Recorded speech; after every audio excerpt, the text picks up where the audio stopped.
শাহিন আফ্রিদির বাজে ক্যাপ্টেন্সির কারণেই হেরে গেছে লাহোর কালান্দার্স, এমনটাই বলছেন ক্রিকেট বিশেষজ্ঞরা। হ্যারিস রৌফ হচ্ছেন রান মেশিন, মানে রান দেওয়ার কারিগর।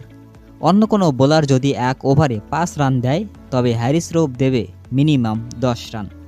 এটা কিন্তু সবাই জানে এবং এই বিষয়টা সবাই মানে। করাচি কিংসের বিপক্ষে দলের সব বোলাররা যেখানে রান দিয়েছেন 5 কিংবা 6 এর নিচে, সেখানে হ্যারিস রৌফ প্রথম 2 ওভারে দিয়েছেন 27 রান।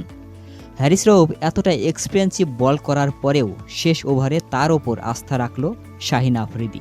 ফলাফল যা হওয়ার কথা সেটাই হলো। লাস্ট ওভারে 9 রানের সমীকরণ ছিল করাচি কিংসের সামনে। হ্যারিস রৌফকে বল দিল শাহিন আফ্রিদি। 3 বলেই জিতে গেল করাচি কিংস। যেখানে মোস্তাফিজুর রহমান 4 ওভারে 20 রান দিয়েছেন, সেখানে হ্যারিস রৌফ 3.5 ওভারে দিয়েছেন 45 রান। শাহিন আফ্রিদি যদি পাকনামি না করে উবায়েদকে শেষ ওভারে বোলিংয়ে আনতো, তাহলে হয়তো জিততে পারত লাহোর কালান্দার্স। কারণ উবায়েদ 3 ওভারে দিয়েছেন মাত্র 11 রান।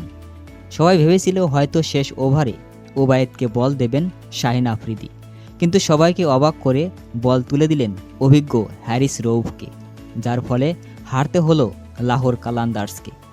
দর্শক, লাস্ট ওভারে হ্যারিস রৌফকে বল দেওয়া কি ঠিক ছিল নাকি ভুল ছিল? আপনার মতামত কমেন্টে জানান।